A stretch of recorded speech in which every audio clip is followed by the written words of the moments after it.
to go. Welcome, welcome, welcome. I am Jay Smiles. This is comedy for coping, and might sound like a strange title if you have not been a caregiver for long. But I'm about to tell you why, honey. This is the best 40 minutes you're about to have in your life. Okay, so first thing is y'all got to dig into this. We're not professionals, okay? We are family caregivers. The only thing we're professional at is loving on our LO, which is our loved one. So if you're new, I'm going to be talking back and forth, switching between newbie, and I believe that means you're a family caregiver for less than a year, something like that. If you raise your hand, I'll try to get to you toward the end. But what I can promise you is I'm a professional comedian, but you don't have to be to use comedy at all to help you with your self-care. Okay? That's not the way I started out in this journey. It actually is caregiving that let me stumble into comedy. Believe it or not. I was going about my merry way, living life between three different continents, minding my own business with no kids. And then, bear with me, this might sound harsh, but I'm a comedian now. My daddy dropped dead, and within 6 months, my mama want to go and catch two forms of the dementia, as people like to say, the Alzheimer's. And if y'all want to unmute yourselves for laughter, that'll help me, and that'll be just fine. And so I pretty much had to throw my life. Well, I decided to throw my life out the window and become a caregiver. And for all of you who do that, you recognize that that thing is stressful. I had to choose fun real fast because I was failing at taking care of me. My everything went bad. My blood pressure was shooting up, my cholesterol was shooting up. I walked into a wall when I didn't mean to, fell backwards. I looked like a mess, like the cartoon characters. I did that, but I wasn't trying to. It wasn't funny at all. So I said, this ain't working, right? What are you gonna do, Jay? You got to figure something out. We've all heard laughter is the best medicine. Woo! I had to laugh to keep from crying. But how do you do that when you're a caregiver and the person you're caring for is somebody that you love? Because real talk, it ain't funny. It ain't funny if your mama, sister, brother, husband, niece, nephew, all of a sudden has some cognitive decline that you don't know what to do about it. Don't worry. By the end of this workshop, I'm going to give you three very definitive techniques that I can promise you have not heard anywhere else. Because I made them up, tried and true learning along the way. Here's the skinny. I had to get to that funny before I messed up. My life too bad. And my mom, 10 years later, y'all, she's on less medicine. She's in a better mood. And she's beating all the Alzheimer's statistics. That's why, thank goodness, Lauren Miller Rogan, Seth Rogen, and the whole HFC family thought I might have something that I could share. Okay? So I'm going to start off with a little bit of a funny, but it's actually very true. I believe that adult diapers are culturally insensitive. Have y'all seen them on the commercials? Like, I'm not going to name any brands just in case some of y'all work for them. But they keep adding all this extra padding in between the legs to collect the urine. And I got to tell you, okay, I'm a person of color, and so is my mother, because you didn't really know that till I told you, right? And listen, as people of color, our bladders aren't bigger. Our butts are, okay? My mama she doesn't need more padding between her legs. She needs, look, we need more spread around the buttocks area, right? It's that thigh curve to the butt curve. That's where the leakage happens, right? Where the apple bottoms depends, right? Where it's spread out, okay? Ivy Park, where is, okay, or Kim Kardashian with all her little stuff, where is that? Give me some laugh on that. That's the part I need. Those are kind of things that I'm saying with my comedy and my caregiving. The very first technique that y'all need to work on, we family caregivers. And this is no disrespect to those of you who may get paid as a nurse or physician or some kind of neuroscientist, but I'm telling you, because I'm a lawyer, doctor. No, that's a lie. See, that's leading into my next point. I'm an engineer, a lawyer, and a product designer. But that doesn't help me at all because my LO is my mama, right? Those emotions get involved in what you're going to do. This is the first technique that I had to learn the hard way, y'all. Forget redirecting. That is when your person you caring for ain't your family that you love. The first thing you got to do in coping is lie. Lie, lie, lie. I call it the lie of love. You gonna feel better on the inside. Your LO is gonna believe that you trust them because they don't recognize that this disease is taking over their thoughts. Even when the disease might be mild, advanced, or moderate, your LO can't tell when they're having a clear thought and a not clear thought and all that kind of good stuff. I'm going to give you an example. My mama, her nickname is Zeddy. She has been a voracious reader her whole life. So I still buy her magazines. Of course, she doesn't know what the hell she's reading. Who cares?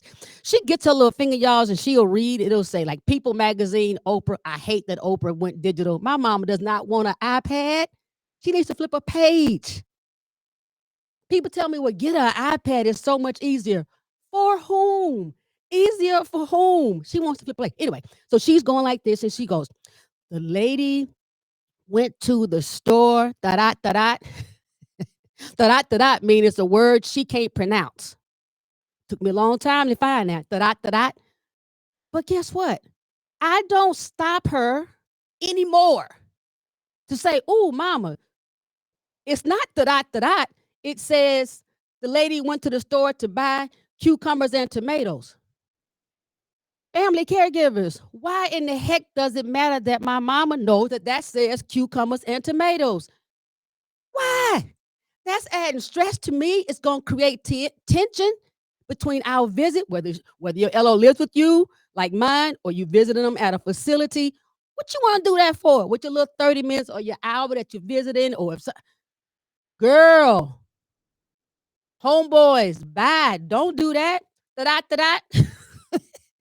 Then she looks at me and she says, JJ, that's a nickname for me. JJ, is that right? Da-da-da-da. Guess what I say? Yes. Da-da-da-da. High five. And we move right on along. The lie of love. That's the first step. Coping with comedy. All right. I got to also let you know, for anybody who's interested in improv, Tina Fey, just about everything we see on Saturday Night Live. Okay, Amy Poehler. She's already gone on, so I'm closing for Amy Poehler. That's the story I'm telling on TikTok later. Don't nobody try to shame me, okay? So don't come on my page and try to say nothing. But the very first rule of improv is to agree. That's the mindset I want all family caregivers to understand, which is who HFC is really pulling for as family caregivers, is, hey, y'all, we are in an acting improv scene with our LOs every moment of the day.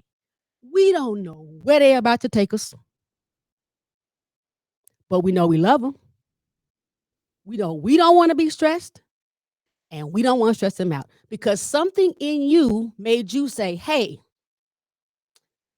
I'm going to sign up to be a caregiver for this person. You did not have to do it. Just because they're your blood relative or in-law or good friend, you didn't have to. You could have left them all alone, but you didn't. Second, big rule. I call it the one-up. Back in the day, when we were kids, we might have called it like your mama jokes. or playing the dozens, right? Somebody say, "Your mama so fat." Well, your mama's so fat, and you just went further and further and further, right?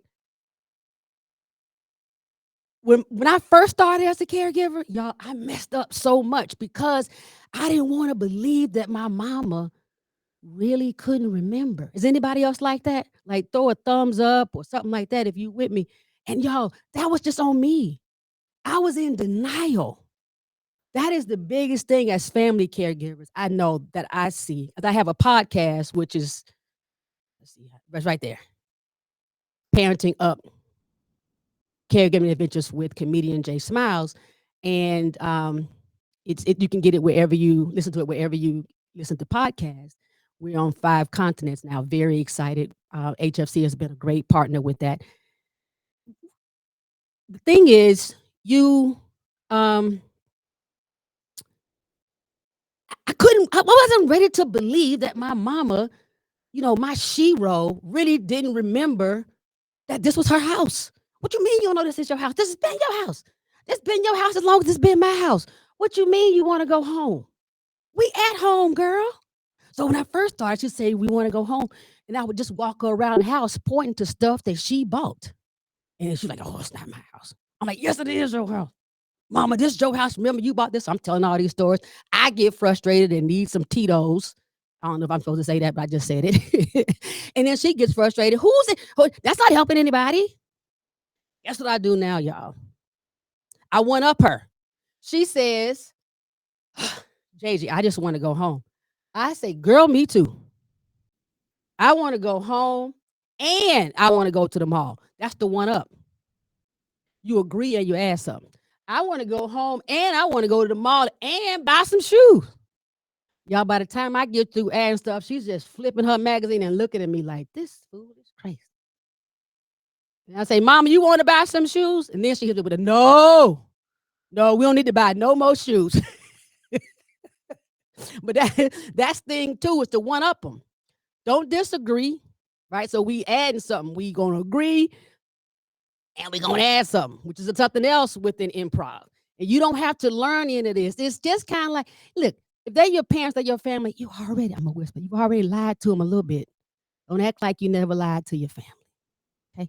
Now you're lying and exaggerating the truth, and you trying to beat them in the one up game for the betterment of everybody's health. How cool is that?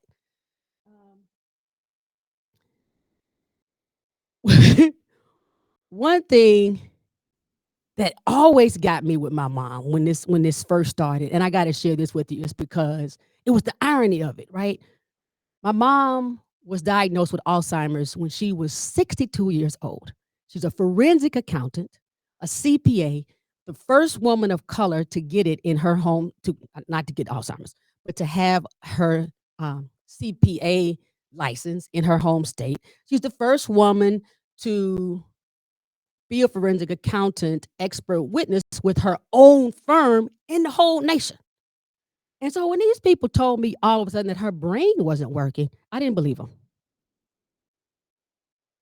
I got to tell you, I did not believe them. I said, something's wrong.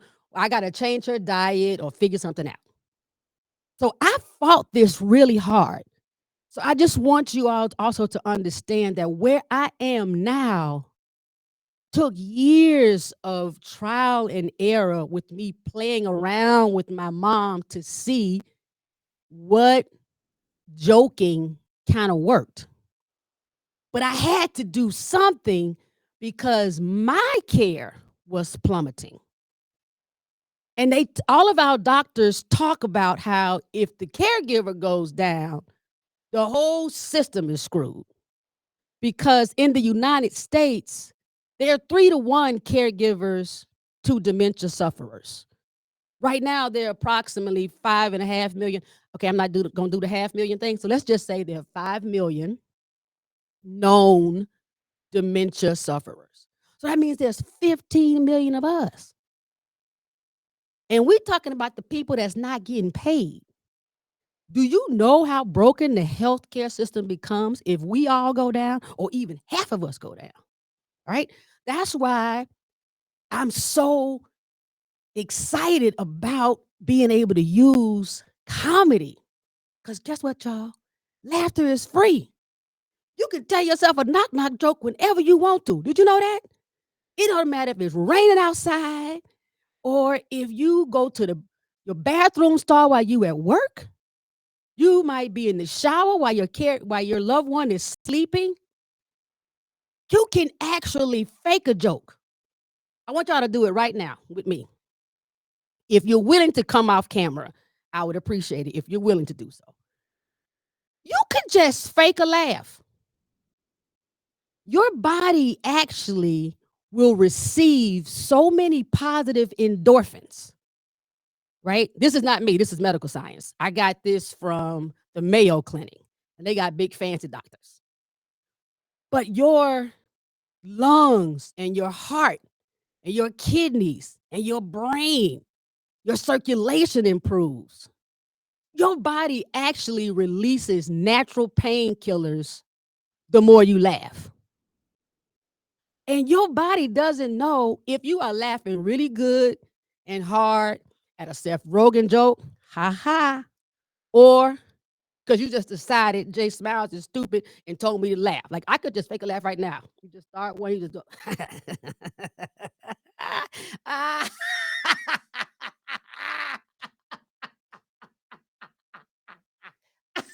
Okay, just like that. My whole abdomen thing clenched in. I already have a little tingle right here. My knees are tingling a little bit. That's an improvement, right? I mean,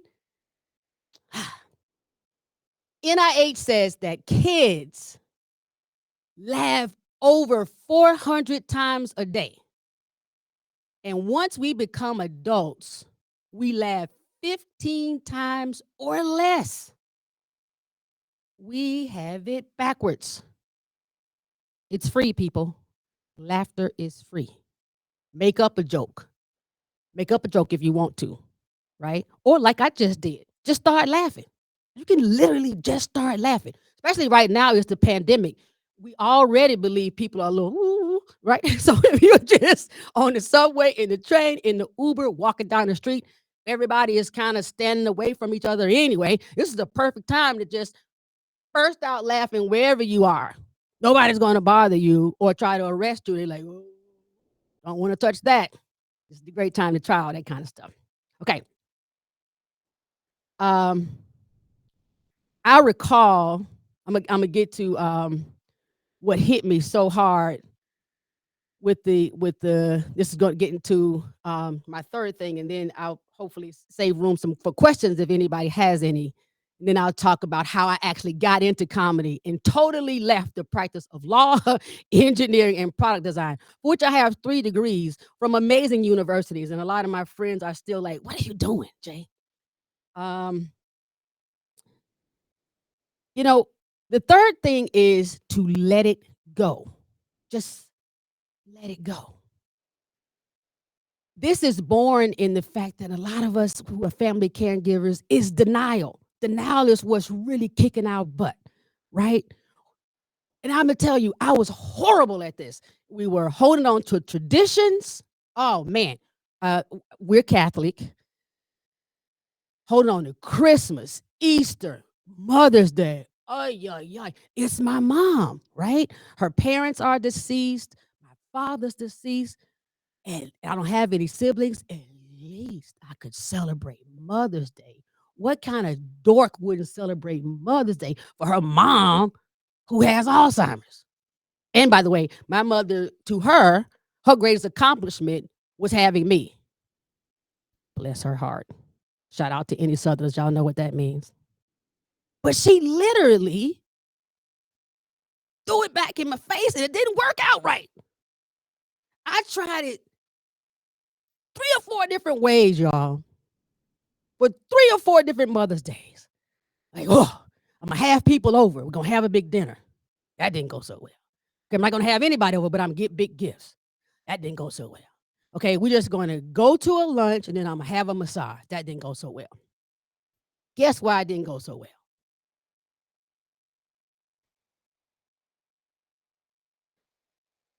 She got sad because she didn't have a gift for her mother. Who thought of that?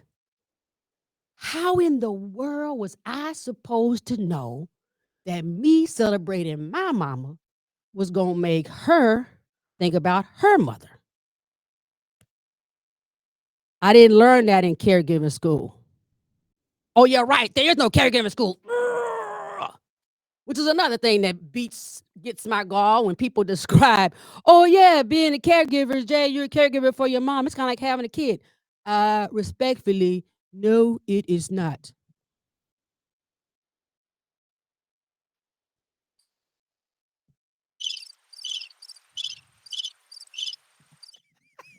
Crickets on that, because if you are a parent of a child, first thing is maybe you had some pleasure creating this child. I'll leave it at that. It's a clean show. Or if you adopted, you decided, hey, I want to have this kid. Nobody walks around saying, I can't wait for my mom or daddy to lose their mind and need me to wipe their butt. Nobody, nobody says that. Ask Lauren Miller Rogan. She didn't say that. None of us say that. We do it because we love them, but nobody want to do that. Even if you care for your elderly parent, what you didn't mean was for them to not know your name. That part just it's another level of emotional stuff.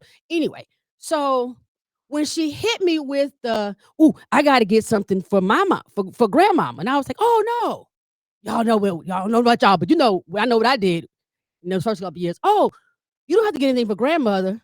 Remember, she passed. I was gonna help mama remember. So what do? Don't. I run downstairs and I get the program. Bam. And I'm gonna help her remember by showing her the program and rereading for 3 years in a row that grandmama was dead already. It didn't work nary a year, y'all. Not nary a year. Every year, my mother relived that her mama died. And the kicker is, my poor mama thought she didn't go to the funeral. And she said, "Oh God." And she's holding her stomach like this. "Oh Lord. Mama must have think I don't love her at all." Now she's doing all this. "Jesus, please. Jesus, please. Lord have mercy. Please, Jesus." She calling all the Jesus and the saints, and she's talking to her daddy, and she's like, "Oh Lord, I wasn't even there." Y'all, my mama wrote the whole program. But that was me. That was me trying to give her the tradition of Mother's Day. I said, "The hell with this. I'm not, I listen, that was the last time, and that was at least 7, 8, 9, maybe 9 years ago. Well, not 9, 10, but probably 6, maybe 6 years ago.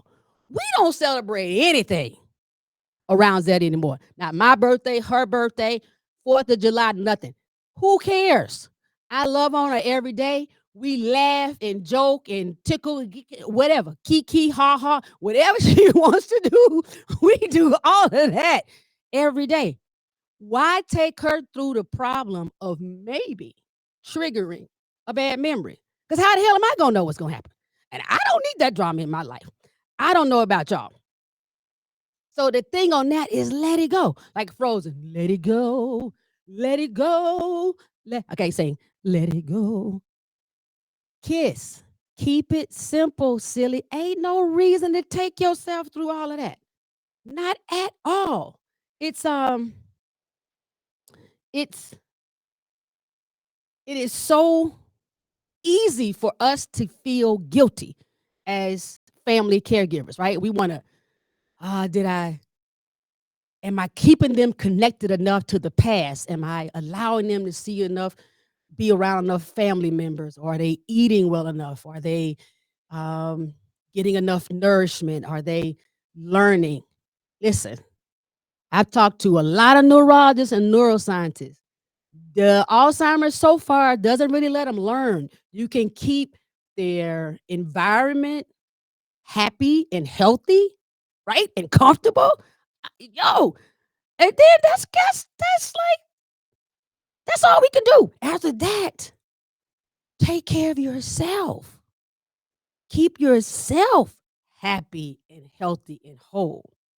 And that's how I ended up being a professional comedian. I'd gained about 50 pounds in 18 months. I was drinking Remy Martin 1738 and Starbucks heavy coffee only with steamed half and half every day. That's all I was drinking. Those two things for 18 months. And my health was going like this. And I took a comedy class just joking around like, oh, I need a hobby. And I fell in love. Now I have a podcast. I'm an advocate for caregivers. I also want them to find a cure. For sure, I want to find a cure. But until we find a cure, my tag is Alzheimer's is heavy, but we ain't got to be, right? Like, we should be able to laugh at some of this stuff because it is crazy. One time, my mama got mad with me because she said I didn't let my daddy back in the house, and that's why he went and got a new girlfriend. And that's why he hadn't been home for 3 weeks. Now, at that point, my dad had been dead for 7 years, y'all. And she was mad with me. In my earlier caregiver years, I would have been right in that ball of 1738. But that time, I just laughed. Yes, what I told her. I said, Mama, I am so sorry. You know what? I do think I had the boat lock on. Damn it. I said, I had the boat lock on. My fault. You know what I'm going to do? I'm going to go unlock the door. And I'm going to call Daddy and tell him to come back tonight. I'm sure he'll be here in the morning. She said, well, thank you. She didn't remember later that night or in the morning. Nothing about the boat lock or Daddy or the girlfriend or nothing. Let it go. So those are the three things. Please, please, please, to remember. The lie is the lie of love. Okay. It is not at all going to hurt you. You're not lying to hurt them. You're lying to help both of you and to one up. Don't just agree with them, but take it further. Extend that conversation and let it go. If you think you made a mistake, just apologize and hug them and kiss them and let it go. So if there are questions, I think we have about 7 minutes. If there are questions, I'll take them. If not, I'll share a little bit more about things that I do with my mom.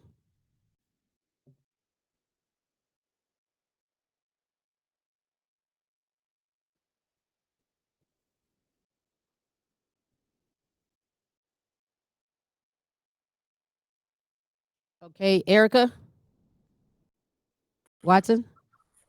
Hello, Jay Smiles. Thank you so much for your presentation. I love the three strategies. I will definitely be including them in my arsenal. My mother was diagnosed with Alzheimer's in September of 2016, and she used to live with me. And in 21, I had to move her to a memory care facility because she became a fall risk. And for her safety, it was better for her to be in a memory care facility. My question to you is, how do you use comedy or any of the tools that you found through your comedy to engage with your loved one when they are moving further and further away from you, meaning like less communicative, less talkative, my mom is much less engaging generally. And so I oftentimes find that our visits are like me talking at her, but I would like to be able to pull her into the conversation so that the visits are good for her and for me. How have you used comedy to do that? Great question. Great question. And my heart goes out to you with the decision to protect your mother. And that's the way, just even knowing that your mom was a fall risk had to weigh heavy on you. What I do, the things I try to do as my mom has she transitioned from mild to moderate to advanced is when I say comedy, I don't write jokes for my mom. Normally she has me laughing with the way she responds, either verbally, physically, or with facial expressions. The thing that I can count on the most with her to get a response from her is music, the music that she grew up listening to. I play the music from her from the time that she was, say, 15 to 30 years old. And I created a playlist that's on Spotify, and it's about an hour and a half, about 90 minutes long, and I don't change it at all. And I don't do the how you can put a shuffle on? I don't put the shuffle on. I have them come right behind each other, and I'm hoping that somewhere in her brain, she might just start singing the song that she knows coming next. Like, right after Aretha Franklin is gonna be Four Tops, right after that is gonna be Donna Summer or whatever, and I could care less. I know it word for word too, but even when she doesn't recall the words, I notice there's a bop to her head and she smiles. And then I just say, yeah, let's go. And then I might just sit there with her and then I'm moving her arms. Some days she'll stand up and we'll do a two-step dance. Other days we sing the entire song and that's it for our engagement. But it is at least happy. And I think the point of comedy is to be smiling and to be laughing. And often, Erica, all I'm really doing is commenting on her smiling or she might be tapping her leg. And I'm like, okay, Zed, you better get it, girl. And then she smiles at me saying, get it, girl. And then we giggle a little bit. So try that and I hope it helps.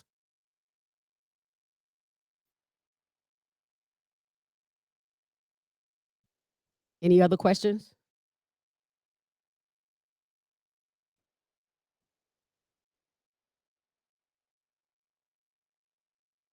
If not, I'll spend the last, I think we may have 2.5 minutes. And it is really important that we are timely because I want to make sure, I want to encourage everyone to go back to the main stage.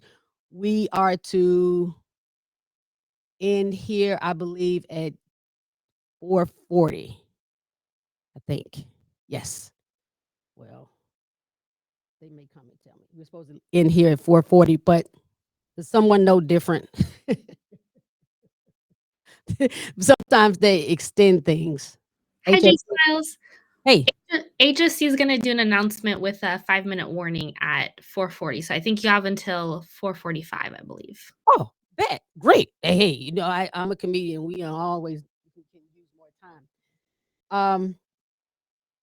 One thing I want to say, another thing I would like to add is that just about what the power of laughter can do and how important I found it to be with my mom to protect her space. And while we are concentrating on what I'm going to call full figured laughter, even a calming space, right? So you could have positive laughter, or you could also just have the lack of negativity. A big thing that I found out early on with my mom is that the news and any news shows, police shows, like dramas, say any eh, things that we watch that we know that they are not going to be real, like Law and Order. Even the music is dramatic. Dun, dun, dun, dun, dun, dun, all of that kind of stuff. The 6 o'clock news, NBC, CNN, Fox. I don't even allow those channels to be on if she is in the room. If I take her to the doctor's office and those channels are on, if the sound is loud enough for her to hear, I will ask them to lower the volume or change the channel. Because every doctor's office we're going to is um for either geriatric or something related to dementia. I'm like, hey, this isn't good for anybody. Because my mom's brain with dementia will get into that space. And I found out within the first 2 or 3 years, either she starts to believe that's reality, and we might end up having to fight that reality. By we, I mean me and any other caregiver that may be assisting me that day. We might fight that reality, y'all, for a day and a half. Or she thinks somebody at the news, on the news, or in Law and Order is our family. So now she wants to get in the car, and I got to go find them. Somebody got shot. JG. They said Tom Davis got shot. Is that cousin Tom? Now I'm stuck. Because if I say no, that's not cousin Tom, what did I do? I just broke one of the classic rules. I disagree with her. If I say yes, it's cousin Tom, now hell, I got to get in the car and go fake find cousin Tom. But what I can do is don't even have the news on. Don't even have anything realistic on. The only channel that's on around my mama with the volume up is the Game Show Network. Period. End of story. Everything lasts 30 minutes. It is not connected. There's no plot. That's it. There's nothing for her to latch on to and then get confused. So there's also the absence of creating drama. There are no family and no friends. Y'all know the people who are dramatic. They can't come over. Ever. I don't let any of the family members come over that are dramatic. Or you can come to the house, but you can't go in Zeddy's room. You can come see me. If you want to cuss me out for something, go right ahead, but you can't see Zeddy. The environment around Zeddy, this is my phrase: candy, canes, and gumdrops. It's like Disneyland. Like, you go to Starbucks and like, hi, welcome to Starbucks. How may I help you? That's how I want Zeddy to feel. Hi, welcome to Zeddy's room. How may I help you? Everybody has to be that kind of happy around her. So even if she's not communicating verbally, the aura and the spirit of what she feels needs to be positive. I have the lights on. Once she's awake, I need all the curtains up. I need all the lights on. The time she's been in the hospital, I tell that to the nurses. As soon as she's up, I want all the lights on. I want the TV on. I want all the shades up. We want it up. We want to create sunlight inside because it's her spirit. Alzheimer's can't control her spirit. I think she can still feel us. I think our LOs can feel us, even if they can't articulate it. And music, for whatever reason, they haven't been able to explain it to us, but neurologists and neuroscientists have said whatever part of the brain that stores the music is the last part for Alzheimer's to attack. So that is a very good thing. I have Zeddy's playlist on when she is getting dressed, when she's on the toilet, when she's brushing her teeth, all the time. That is always going on. And I'm constantly playing with her. And by playing, I'm saying I don't treat her fragile, but I treat her kind of like you play with a kid. Hey, how you doing? Oh, I love you so much. Oh, those are some pretty sunglasses. Oh, I love that lipstick. She don't even have to have on lipstick. She don't know if she has on lipstick. She's not in front of a mirror. Ooh, I love your shoes. It could be some torn up house shoes. Who cares? Because I could still love them, but it's a reason for her to smile because she's responding to my excitement. That's what I've noticed. I say, oh, give me a hug, mama. Oh, my goodness, you give the best hugs. Oh, my God, I'm so happy to get this hug from you today. Or if I make a mistake, she said, oh, JJ, oh, God, that's so, well, she doesn't talk that hard. That's me. That's me talking like I think she might talk one day. But that's how she's talked in the past. But it's more the energy that I try to give because she's not nearly as communicative now as she used to be. The point I was sharing throughout this session has been hopefully to show signs of when your LO may be mild versus moderate versus advanced. But there are times when Zeddy has used her gift of gab to really lead her caregivers to do some really wacky things. And that lets me know that a caregiver can't stay. So in that time, like it was the lack of comedy. It was the dramatic effect of the caregiver that made me say, oh, okay, you're not going.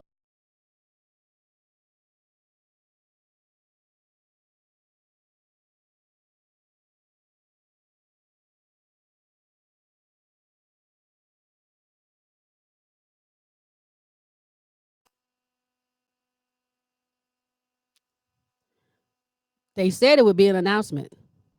And that, my friends, is what you call an announcement. When Big Sister takes over the entire screen, I love it. I wish they did that in all my comedy shows. Just cut the mic and then bring it back.